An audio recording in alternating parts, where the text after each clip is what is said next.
Hari ini kita ada sebuah kereta yang menggunakan electronic absorber singgah ke tempat kami. You guys nak tahu kereta apa? Ini dah dia Lexus NX 200T yang menggunakan electronic absorber dan ada masalah pada absorber yang merasa berbuai dan bunyi-bunyian ketika memandu. Bila kereta ni sampai, saya terus masuk dekat tester mesin. Macam biasa, saya nak tahu juga berapakah bacaan ground contact yang menyebabkan kereta ni rasa berbuai dan keluar bunyi-bunyian. Jadi bila kita masuk juga boleh nampak depan kanan 26, depan kiri 31, belakang kiri 27, belakang kanan 30.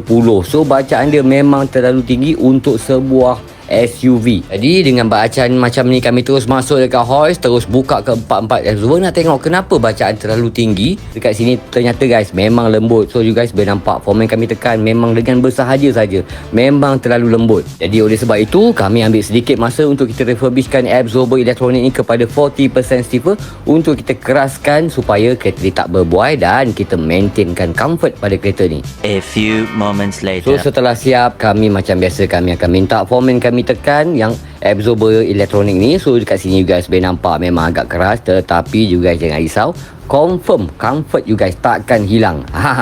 So bila dah siap, kami pun mula pemasangan untuk bahagian depan kiri, depan kanan, belakang kiri dan belakang kanan. So selepas siap, saya sendiri ambil kereta ni dan saya test.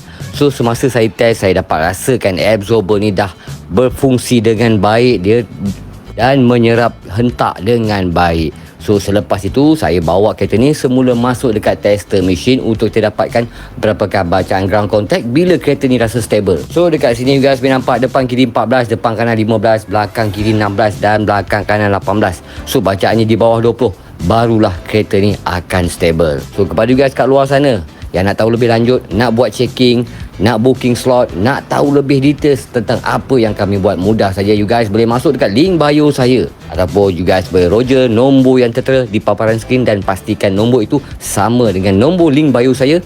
InsyaAllah you guys boleh roger saya direct, kita boleh settlekan. So insyaAllah kita akan jumpa lagi dalam video seterusnya guys. Yang paling penting kita kekalkan original absorber, dan insyaAllah jumpa lagi dan semoga you guys dipermudahkan urusan dan dimudahkan rezeki. Jumpa lagi, bye bye, Assalamualaikum.